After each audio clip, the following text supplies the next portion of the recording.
My name's Mark Henderson. I'm Josh. I'm the old man. Paul Howells. All right, you would tell me something about your team? The team here today, Paul has joined us as co-driver and general team member for the weekend. Mark he's the foundation man. He holds everything together, drives the car too quickly. He built the car, so he's the essential one, and I just sort of potter along behind. And tell us a little bit about Autofarm. What is that?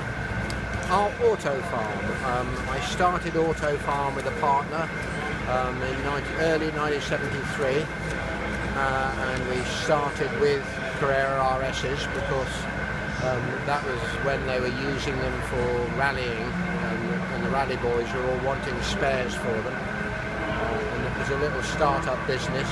There weren't any Porsche businesses in England at that point in time. And we just grew over the years, specialising in the enthusiast end of the market.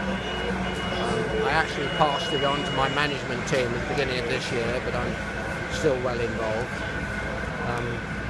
And the car, we started building a car, Mark and I, back in 2008, something of that order, as a spare time hobby build.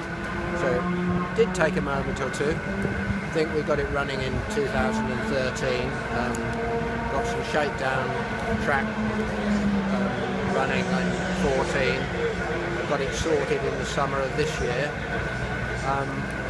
And then I've been to Rennsport a couple of times as a spectator, and I came across the entry form on the web, and I know Phil Bagley of Club Sport as being absolutely the perfect person to go racing with as a team. And I thought, well, I'll fill in the entry form.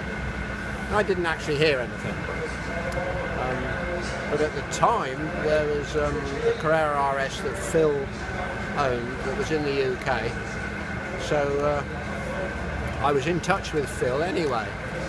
And I casually said, oh, I've filled in an entry form for Rennsport.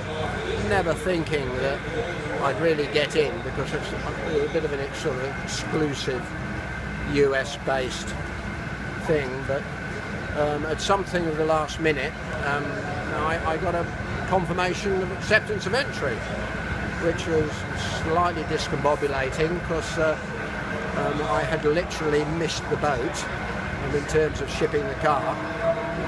So I had a look in the piggy bank and had a think about life in the world in general, and I thought, well, maybe the US is a better market for the car for all sorts of reasons I won't bore you with. And I had a chat to some mates about shipping, and they said, well, actually it's small enough to go in the hold sideways. We got a rather nice photo of it in the hold of a 747, packed up on crates, so it was because the hold is radiused at the bottom. They packed it up in crate and put it in sideways, and it fitted very nicely. So in actual fact wasn't as expensive as I feared. So I flew the car out a couple of days before Rennsport, flew out to San Francisco, picked the car up, checked it over, put some fuel in it, and drove it down Highway 1, which was all quite bizarre. Got to Laguna Seca. All went well, and went racing. I might have borrowed a dealer plate from Phil, but the car is fully road legal. It's the quietest one out there, and we had an absolute ball at Laguna Seca. Managed to work the car up through the field, learning the track, and wasn't too well set up for that particular circuit, but we got it up into the top 10s by the end of the day, so that was good. And I'd done a deal with Phil to ship it back to Florida. And then I found I was getting a little bit of pressure. Oh, well, the Daytona's only just down the road. So I had another look at the piggy bank. It was getting a bit of a hole in it by then. But Paul had been at Rensport, so Paul and I had a little chat. And we decided that somehow or other we could plug the hole in the piggy bank just enough. And I booked Mark along as well, just because I thought Daytona might not be quite as easy as Laguna Seca. That was putting it mildly. Daytona 24-hour classic is a whole different ball game for the car. I mean, those bankings, it's just something else.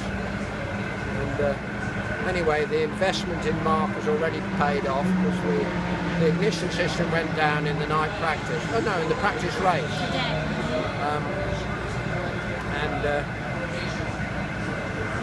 We managed to cannibalise bits and borrow bits off Bloodsport, and Mark changed the whole dual ignition system, the distributor, the ignition boxes, the coils, whole kit and caboodle. Re-engineered it back into the car. We got it all done with an hour to spare.